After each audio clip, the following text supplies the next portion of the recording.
Halo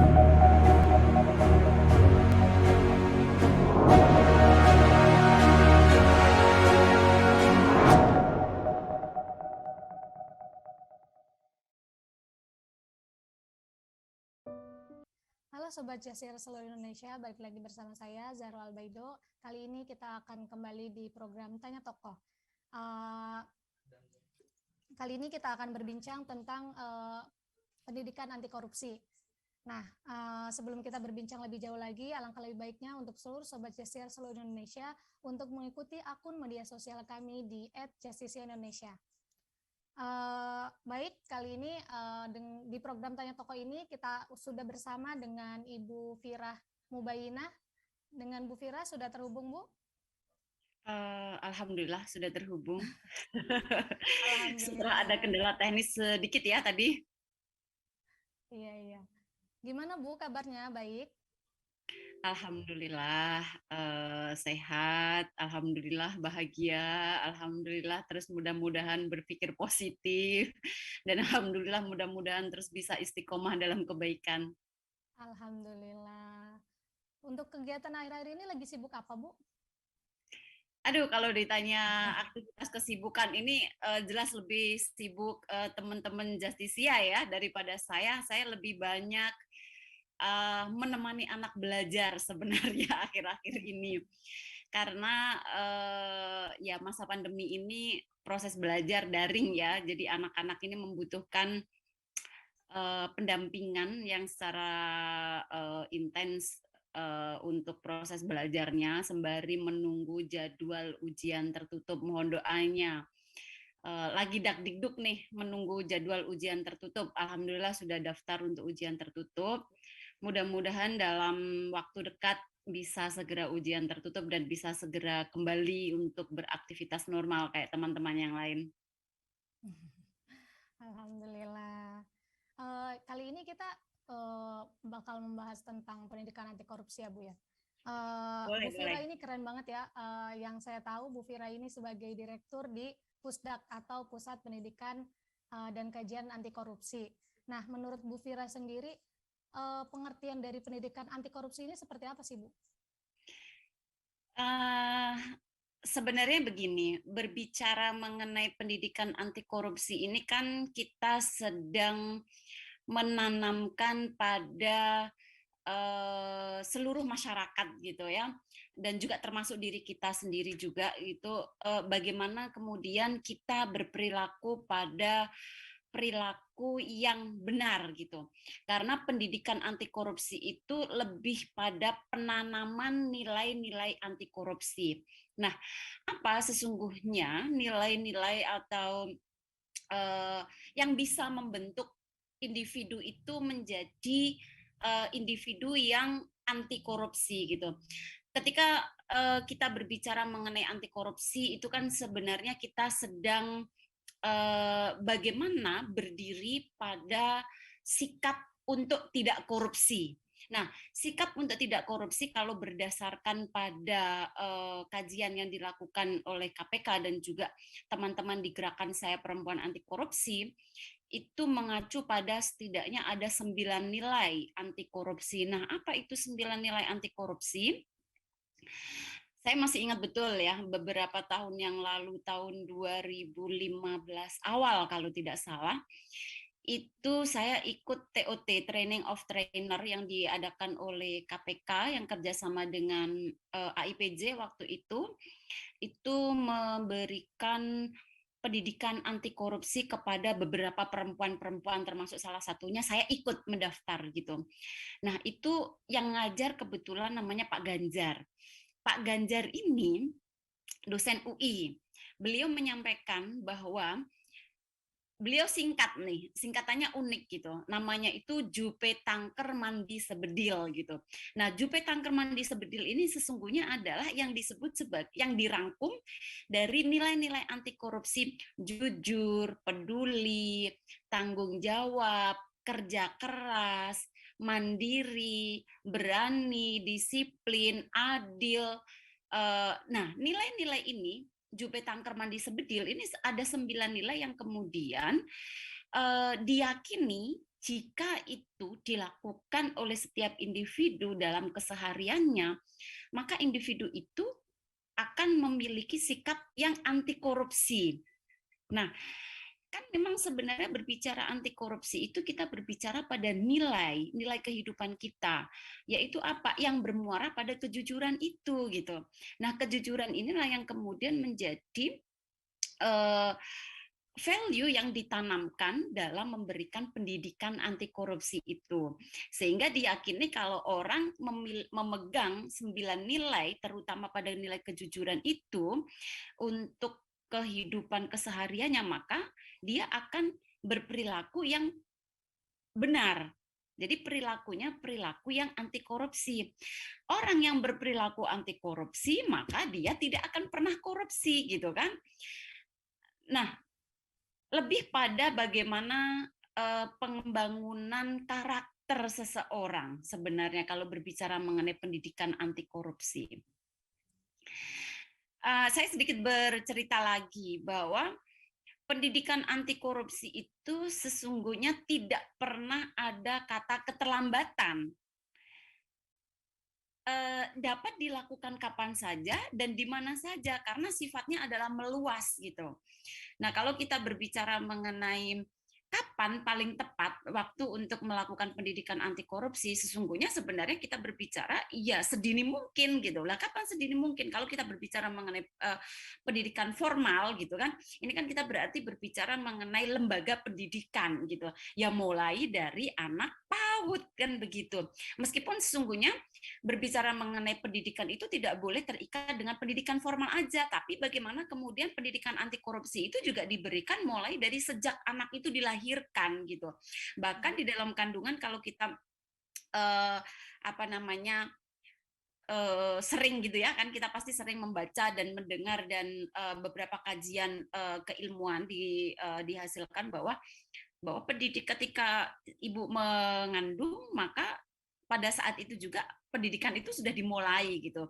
Nah, artinya bahwa pendidikan anti korupsi itu harus diberikan ya sejak sedini mungkin gitu. Kalau bisa ya mulai dari di dalam kandungan, kemudian dia sampai lahir di kehidupan, yang paling dekat adalah dari keluarga, yaitu ya perannya keluarga itu gitu untuk memberikan pendidikan anti korupsi. Karena kalau kita berbicara mengenai teori diferensi sosial itu kan, bagaimana kemudian perilaku orang itu juga akan dipengaruhi oleh lingkungan sosial gitu, sehingga ketika dia di rumah sudah baik perilakunya, tapi kalau misalnya lingkungan pada saat dia keluar dari rumah, which is kita bicara itu adalah perilaku di lingkungan sekolahnya, teman bermainnya, terus kemudian lingkungan dia bekerja, kalau itu juga tidak mendukung, itu juga akan memberikan pengaruh gitu sedikit atau banyak gitu. Meskipun sebenarnya perilaku korupsi itu kalau kita mau bilang apakah itu bagian dari pilihan seseorang melakukan korupsi atau tidak, ya saya meyakini itu juga bagian dari pilihan gitu, karena sebenarnya orang itu bisa untuk memilih apakah dia akan memilih berlaku jahat atau dia akan memilih berlaku untuk tidak jahat gitu. Gitu Zara kira-kira. Baik Ibu, lengkap banget ya Bu ya, yang diserai dengan cerita juga gitu kan. Nah tadi juga Ibu sudah sedikit menyebutkan gitu kan nilai-nilai dari pendidikan anti korupsi itu gitu kan. Nah bisa lebih dijelaskan sedikit lagi Bu gitu tentang dari poin-poin dari nilai-nilai pendidikan anti korupsi itu gitu. Ya kan setidaknya tadi ya saya sampaikan ada 9 nilai itu ya: Jupe, Tangker, Mandi, Sebedil. Jupe, Tangker, Jupe, aku mulai dari Jupe gitu. Jujur dan peduli. Jujur itu tentu adalah bagaimana kemudian seseorang itu berkata seperti sebagaimana mestinya, berperilaku sebagaimana mestinya gitu, yang seharusnya tanpa ada manipulatif kan di situ. Terus kemudian peduli ini lebih pada bagaimana kemudian tidak egois, bagaimana kita memprioritaskan pada kepentingan umum, bukan kepentingan pribadi. Karena memang salah satu faktor kenapa seseorang itu melakukan korupsi itu salah satu faktornya adalah ada egoisme di dalam diri seseorang itu gitu. Nah, egoisme itu yang kemudian ketika itu dibiarkan gitu ya, apa namanya, tanpa diasah kepeduliannya, maka ya itu akan menjadikan pada persoalan sikap atau perilaku yang koruptif kemudian. Kemudian jupe, tangker. Tangker itu ya tanggung jawab dan kerjasama. Tentu kalau tanggung jawab adalah ketika seseorang diberikan amanah, bagaimana kemudian dia mengemban amanahnya itu dengan baik dan benar gitu. Karena kita tahu bahwa korupsi itu juga terkait dengan kewenangan yang dimiliki oleh seseorang gitu. Jadi kewenangan ini kemudian melekat pada tanggung jawab. Apakah kewenangan yang diberikan kepada seseorang gitu, atau misal nih ngomong kewenangan, seseorang memiliki kewenangan ini diberi oleh negara gitu untuk sebagai pengambil keputusan. Nah, tentu pengambil keputusan di sini orientasinya adalah sesuatu yang bersifat untuk kepentingan publik gitu. Akan tetapi kalau misalnya seseorang itu tidak bertanggung jawab, bisa saja ini diselewengkan misalnya gitu. Nah, itu bicara mengenai tanggung jawab, kemudian kerja keras. Kerja keras ini kemudian bersinergi atau menjadi satu kesatuan dengan pencapaian usaha gitu ya. Jadi perolehan itu tidak dapat diperoleh secara instan gitu. Jadi ada suatu proses yang kemudian harus dilakukan oleh seseorang ketika dia akan mendapatkan sesuatu, baik itu sifatnya adalah benefit atau ya benefit ini kan luas ya. Benefit ini bisa material maupun non material gitu kan, yang ingin dia capai gitu. Tidak kemudian serta merta gitu. Nah, itu terkait dengan kerja keras. Jupe, tangker, mandi, mandi itu mandiri gitu. Mandiri itu tentu adalah bagaimana kemudian dia memiliki sikap untuk dapat menyelesaikan secara independen. Kita tahu bahwa seringkali korupsi itu terjadi karena tanpa adanya independensi atau kewenangan yang bisa disebabkan adanya pressure. Maksud saya begini, mandiri itu adalah bagaimana kemudian seseorang itu ketika mampu diberikan kewenangan untuk melakukan sesuatu, diberikan kepercayaan untuk melakukan sesuatu, dia dapat untuk menyelesaikan dengan sendirinya gitu, dengan dirinya sendiri gitu, tanpa dia harus bergantung gitu. Kebergantungan ini ataupun dapat berdampak kepada istilahnya kalau bahasa saya, ketika saya memberikan contoh begini, ketika saya tidak mandiri dalam mengambil atau melakukan sesuatu, maka saya akan mudah ditekan. Nah, mudah ditekan ini berpotensi dimasuki pressure dari luar. Nah, sementara pressure dari luar ini belum tentu adalah yang sebagaimana ditujukan gitu, sesuai dengan tujuan dari job atau istilahnya adalah, aduh kok susah ya saya tiba-tiba berbicara. Jadi sesuai dengan apa yang seharusnya dia lakukan gitu ya. Nah, itu yang terkait dengan kemudian mandiri, adil. Yang selanjutnya adalah adil. Adil adalah ya tentu adalah sebagaimana yang seharusnya untuk diberikan sesuai dengan porsinya, sesuai dengan bagiannya, sesuai haknya yang harus diberikan gitu, tanpa ada pengambilan haknya orang lain. Nah, itu kalau kita berbicara mengenai konsep keadilan misalnya. Jupe, tangker, mandi, sebedil, sederhana. Nah, sederhana tentu adalah sesuai dengan kemampuan seseorang itu gitu. Jadi ya tentu ini adalah terkait dengan lifestyle dia mungkin, terus kemudian terkait dengan bagaimana mampu untuk mencukupkan pada apa yang dia miliki gitu. Nah, itu yang terkait dengan sederhana, tidak berlebihan, tidak berfoya-foya. Karena ketika seorang memiliki gaya hidup yang foya-foya, berlebihan orientasinya, tentu dia akan berpotensi untuk dapat melakukan hal-hal yang menurut dia dalam tanda kutip menghalalkan dengan berbagai cara. Sederhana, terus kemudian apalagi berani. Berani ini diartikan sebagai kecakapan atau keberanian seseorang untuk mengatakan sesuatu yang benar itu benar, atau dia melawan. Melawan dalam tanda kutip di sini adalah sesuatu yang memang tidak seharusnya itu terjadi gitu. Contoh misalnya, saya sebagai warga masyarakat Indonesia, tentu saya memiliki kewajiban untuk berpartisipasi mengawal atau peduli terhadap praktek pelayanan publik yang benar gitu misalnya. Pada suatu hari misalnya saya menemukan ada kejadian di mana ada penyimpangan yang dilakukan oleh pengambil kebijakan misalnya. Bagaimana kemudian saya bisa anti korupsi kalau saya tidak memaksimalkan keberanian yang saya miliki, atau saya tidak menggunakan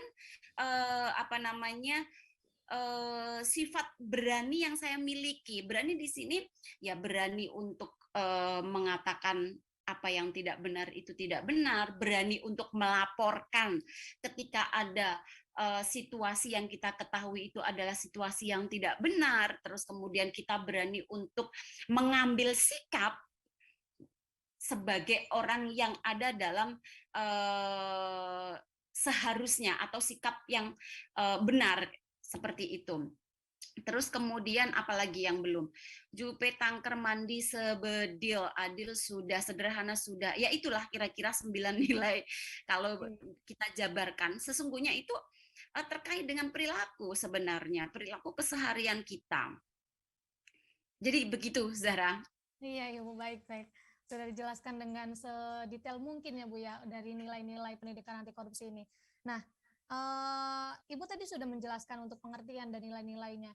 Nah, ini untuk lembaganya, yang Ibu ketahui lembaga yang seperti Pusdak ini di beberapa kampus di seluruh Indonesia ini udah ada berapa ya, Bu, yang Ibu tahu gitu? Tidak banyak, saya lupa ya persisnya. Tapi seingat saya nih, nanti teman-teman bisa cross check. Tapi tentu bahwa lembaga pendidikan anti korupsi di perguruan tinggi ini tentu terus mengalami perubahan gitu ya, karena perkembangan perhatian setiap kampus, setiap para akademisi terhadap isu-isu korupsi dan anti korupsi tentu mengalami pasang surut. Itu tidak dapat dipungkiri gitu. Yang terakhir tempo hari itu pada tahun lalu atau 2 tahun yang lalu ya, ketika saya memandu acara bagaimana perkembangan pusat studi pendidikan anti korupsi di beberapa perguruan tinggi itu masih sekitar 54 gitu. Nah, kalau per hari ini saya tidak tahu persis gitu ya. 1 tahun atau 2 tahun yang lalu itu masih 54 gitu yang memiliki pusat pendidikan dan kajian anti korupsi di lembaga perguruan tinggi. Tentu ini sesungguhnya adalah jumlah yang sangat kecil sekali jika kita bandingkan dengan jumlah perguruan tinggi baik PTN maupun PTS yang ada di seluruh Indonesia gitu. Jadi kalau kita presentasikan, tentu nilainya sangat kecil sekali kalau dibanding dengan jumlah dari perguruan tinggi. Idealnya bagaimana ya? Tentu idealnya adalah setiap perguruan tinggi harapannya memiliki lembaga pendidikan anti korupsi pasti gitu. Karena apa? Itu bagian dari kontrol sesungguhnya. Selain dari bagian kontrol, itu juga bagian dari istilahnya tanggung jawab kita bersama, karena mengawal anti korupsi itu adalah tanggung jawab setiap individu kita gitu, tidak hanya negara tapi juga peran serta masyarakat. Nah, itu termasuk juga kita. Baik. Nah, untuk perannya sendiri, Bu, peran pendidikan anti korupsi di lembaga pendidikan ini seperti apa, Bu? Kalau kita berbicara mengenai peran, sesungguhnya sangat besar sangat besar sekali perannya gitu. Kalau kita mengacu bagaimana pemberantasan korupsi gitu ya. Pemberantasan korupsi itu kan idealnya dilakukan dengan berbagai cara. Salah satunya adalah upaya preventif gitu kan. Karena kalau upaya represif itu tentu itu adalah wilayah pada penegakan hukum. Sementara upaya preventif ya bagian juga menjadi perannya pusat studi pendidikan anti korupsi atau pusat-pusat yang pusat-pusat kajian, terus pusat penelitian dan lain sebagainya yang fokus dan concern ke isu-isu korupsi itu. Tentu kalau bicara peran ya sangat penting bagian dari upaya preventif gitu. Tidak hanya untuk di lingkungan kampus itu sendiri atau lembaga pendidikan itu sendiri, tapi juga untuk masyarakat secara umum gitu. Karena pusat studi itu memiliki banyak peran untuk bisa sebagai kontrol sekaligus sebagai inisiator dalam memberikan masukan-masukan bagaimana sih kemudian idealnya kan seperti itu supaya tidak ada celah untuk terjadinya korupsi baik di lingkungan perguruan tinggi, di lingkungan masyarakat dan lebih umumnya adalah di negara kita ini. Baik Bu, terus untuk kepentingan dari pendidikan anti korupsi ini sendiri bagi mahasiswa terutama itu seperti apa Bu? Ya berbicara mengenai kepentingan pendidikan anti korupsi tentu sangat penting apalagi buat teman-teman mahasiswa. Sebenarnya kalau saya lebih prefer bahwa kepentingan pendidikan anti korupsi itu tidak ada pengkhususan secara jenjang pendidikan, tapi lebih pada bahwa pendidikan anti korupsi itu penting bagi setiap individu gitu. Tapi kalau bicara mengenai konteks di teman-teman mahasiswa, teman-teman mahasiswa ini kan calon penerus pemimpin bangsa. Bagaimana kalau teman-teman mahasiswa calon penerus pemimpin bangsa ini tidak memiliki bekal sikap anti korupsi, ini tentu sangat berbahaya sekali gitu. Mau dibuat seperti apa negara kita ke depan kalau misalnya calon pemimpinnya tidak punya bekal anti korupsi gitu. Yang paling saya khawatirkan adalah ketika setiap individu gitu ya, calon pemimpin ini masih kabur dalam memisahkan perilaku koruptif dan perilaku korupsi gitu ya, dan tindak pidana korupsi.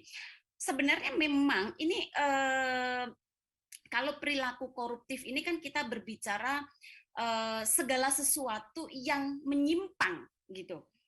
Kalau tindak pidana korupsinya kan memang delik-delik yang sudah diatur sebagaimana yang sudah diatur di dalam undang-undang tindak pidana pemberantasan korupsi gitu ya. Akan tetapi bahwa tidak dapat dipungkiri terjadinya tindak pidana korupsi itu sesungguhnya berasal muasal dari perilaku koruptif gitu. Sehingga kalau teman-teman mahasiswa tidak memiliki bekal pendidikan anti korupsi yang pondasinya ada pada perilaku anti korupsi, ya sangat berpotensial ke depannya kemudian memiliki perilaku korupsi kan seperti itu gitu. Meskipun sebenarnya kalau kita rangkum secara umum gitu, pondasi untuk tidak berperilaku korupsi adalah integritas kan seperti itu. Tapi kan integritas ini kan sifatnya adalah umum dan mengikat pada beberapa nilai yang sudah saya sampaikan tadi itu di awal. Baik Ibu. Terus untuk peran mahasiswa sendiri ini untuk pendidikan anti korupsi atau gerakan anti korupsi ini seperti apa sih Bu? Kalau kita bicara mengenai peran mahasiswa, tentu kita diingatkan kembali dengan konsep bahwa mahasiswa itu adalah agent of change kan begitu. Jadi peran mahasiswa itu dia tidak hanya sebagai penerus dari apa yang dia dapatkan di lembaga pendidikan tempat dia mengenyam pendidikan, kemudian dia juga transformasikan kepada masyarakat di mana dia terjun gitu ya. Tapi dia juga bagaimana dia harus juga sebagai pengontrol kebijakan-kebijakan yang dibuat oleh pemerintah gitu ya, ataupun oleh lembaga pendidikan di mana dia berproses berpendidikan gitu ya di suatu lembaga pendidikan itu. Nah, karena dia sebagai pengontrol itu, maka dia harus memiliki modal gitu, modalitas pemahaman terlebih dahulu untuk kemudian dia bisa untuk mengimplementasikan pemahaman yang dia miliki terhadap nilai-nilai anti korupsi itu, sehingga mahasiswa juga dapat untuk berjejaring juga dengan mahasiswa-mahasiswa yang lain untuk mengambil peran terus memegang nilai-nilai anti korupsi dan menyebarluaskan nilai-nilai anti korupsi itu gitu sampai kapanpun itu gitu.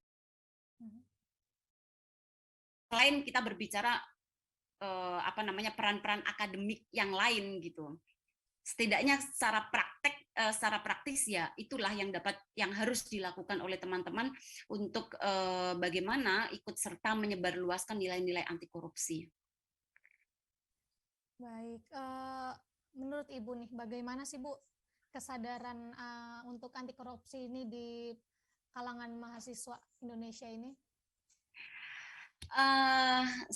Jawabannya sebenarnya agak susah, karena saya terus terang aja saya tidak punya data gitu. Akan tetapi begini, kalau kita berbicara mengenai kesadaran teman-teman mahasiswa hari ini untuk berbicara atau terhadap nilai-nilai anti korupsi, gimana ya? Tapi setidaknya itu dapat terpotret dengan bagaimana teman-teman juga ikut mengkritisi kebijakan pemerintah yang dianggap tidak berpihak atau tidak pro terhadap pemberantasan korupsi sesungguhnya. Nah, ini nanti silakan disimpulkan sendiri. Bagaimana kemudian peran mahasiswa hari ini ketika mengawal dan terus mengkritisi dan bersuara terhadap isu-isu pemberantasan korupsi. Itu paling tidak bisa menjadi indikator kita melihat bagaimana kemudian kesadaran mahasiswa hari ini terhadap isu korupsi ya, atau bagaimana kesadaran teman-teman dalam menyebarkan nilai-nilai anti korupsi gitu. Ya, kalau berbicara mengenai data, saya tidak punya data. Tapi kalau itu sebagai indikator ya nanti monggo silakan teman-teman untuk bisa menyimpulkan sendiri bagaimana kemudian hari ini teman-teman mahasiswa terhadap isu-isu anti korupsi atau terhadap perilaku anti korupsinya gitu.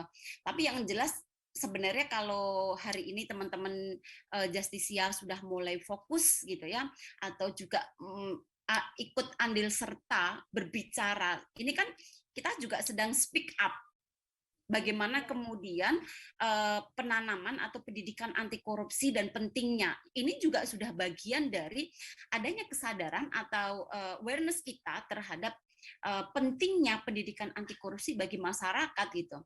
Dan apa yang dilakukan oleh Zahra dan teman-teman tentu ini adalah sudah bisa menjadi indikator. Masih bisa didengarkah? Masih Bu, masih. Masih ya? Oke.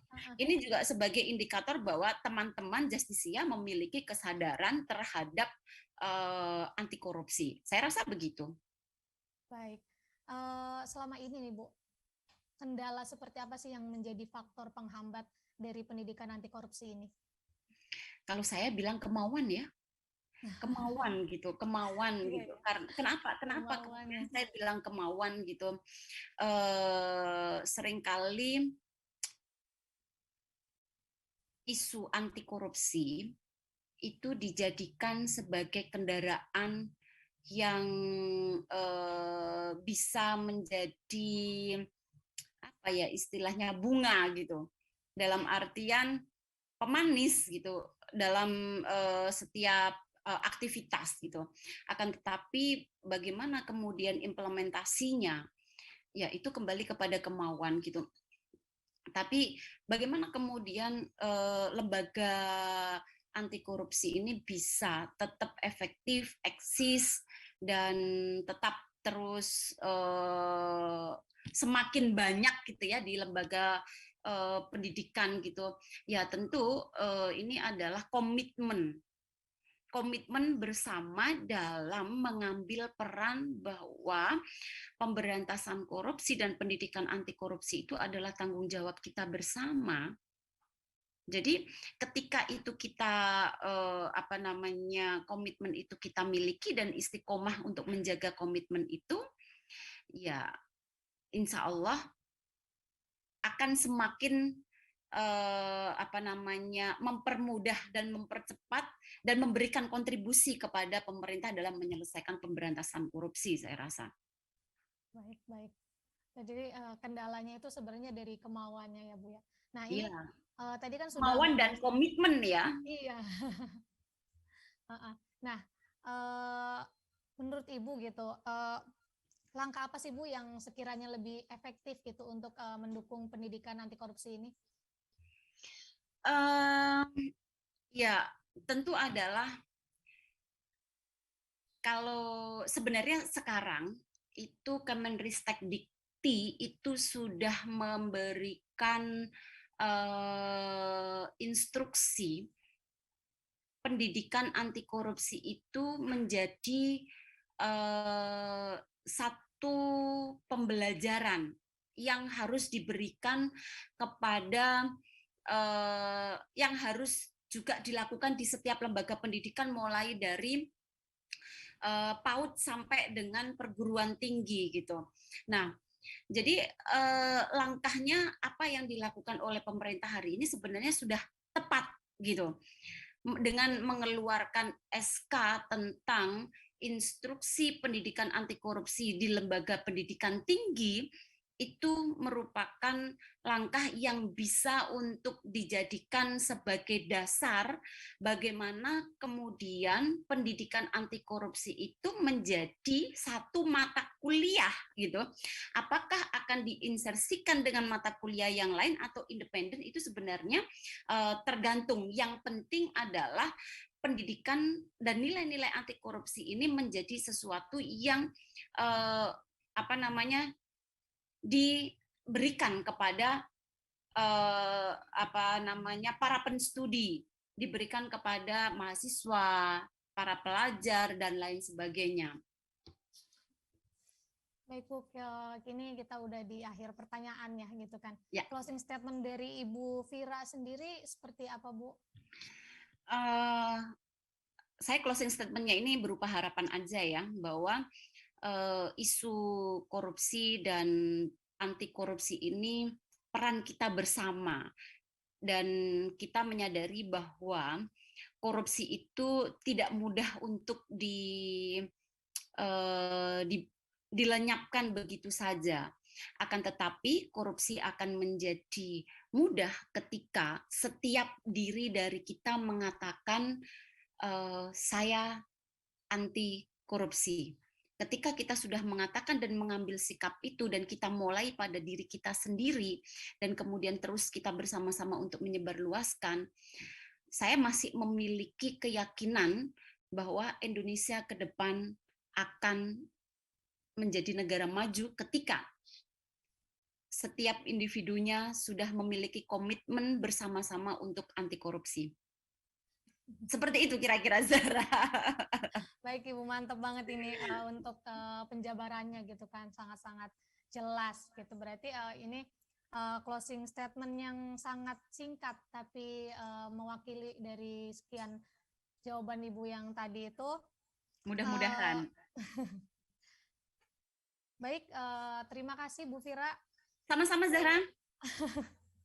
Untuk waktunya gitu kan sudah menjelaskan, menemani kita di sini untuk menjelaskan sedikit tentang pendidikan anti korupsi ini.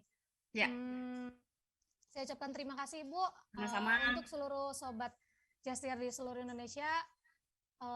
Sampai jumpa kembali dan semoga sehat-sehat terus. Sukses semua ya. Saya Sukses, makasih terima Bu. kasih juga ya, sama-sama. Assalamualaikum. Waalaikumsalam.